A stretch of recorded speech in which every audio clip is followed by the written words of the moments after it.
Traditionally, spiritual paths have developed guidelines and practices that are applied to everyone as set practices.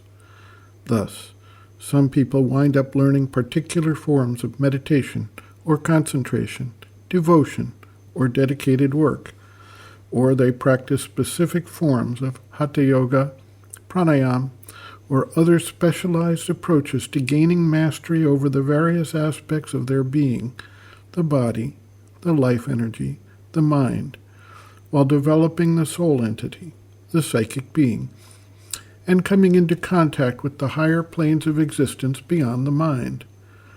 While, as a general protocol, this may yield success, the process does not take into account the variations that can occur between individuals as to their nature, temperament, habits, cultural background, variations due to the constant fluctuations of the gunas, and even prior life developments that impact the current incarnation. They also do not take into account the need to focus on different aspects of the being and different issues, obstacles, or resistances that occur at various times in one individual's spiritual development. All of these factors lead to a wide divergence in terms of the way any individual needs to respond over time to difficulties and obstacles that arise.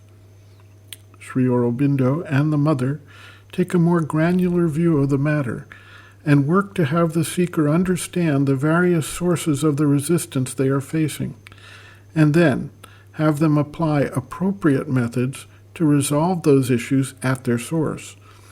This means that the same individual, at various times of their spiritual practice, may undertake a strict meditation form, may at another time move into a devotional practice, and may take up one or another of the yogic forms that are the hallmark of one path or another for a period of time and for a specific intention and purpose. In this way, they will systematically address both the needs of their own nature and the promptings of the spiritual aspiration within them, with insight, flexibility, and dedication. The transformation of human nature is not an objective to be taken up lightly. It is not something that occurs overnight, but requires patient, persistent, and dedicated effort over time.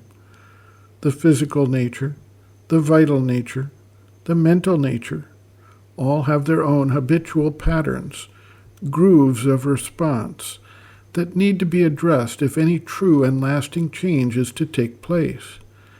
Trying to change human nature has been likened to trying to straighten out a dog's tail.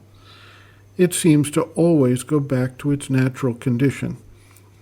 This, however, is a short-sighted view rooted in the ego personality.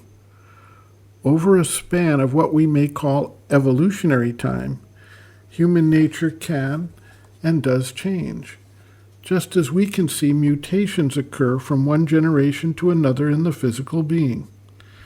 The human individual today is not quite the same as the human being 10,000 years ago. We can expect further transformative change to actually speed up now that many people are putting a conscious focus and effort into that process. What might otherwise take millennia may now be looked at in terms of centuries. Beyond an individual lifetime? Yes. But that does not mean that each individual should not become part of the process and the change. And it does not mean that all of the effort is without interim progress that can become noticeable, even within a single lifetime. Sri Aurobindo writes, quote, "There cannot be any high endeavor, least of all in the spiritual field, which does not raise or encounter grave obstacles of a very persistent character.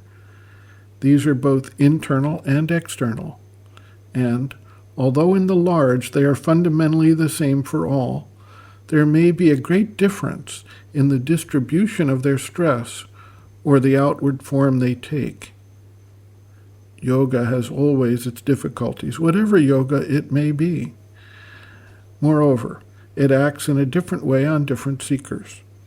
Some have to overcome the difficulties of their nature first before they get any experiences to speak of. Others get a splendid beginning and all the difficulties afterwards. Others go on for a long time, having alternate risings to the top of the wave and then a descent into the gulfs, and so on till the difficulty is worked out. Others have a smooth path, which does not mean that they have no difficulties.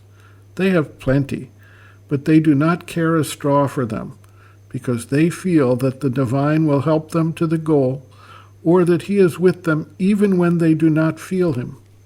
Their faith makes them imperturbable." End quote. Reference, Sri Aurobindo and the Mother, Looking from Within, Chapter 4, Ordeals and Difficulties, page 73.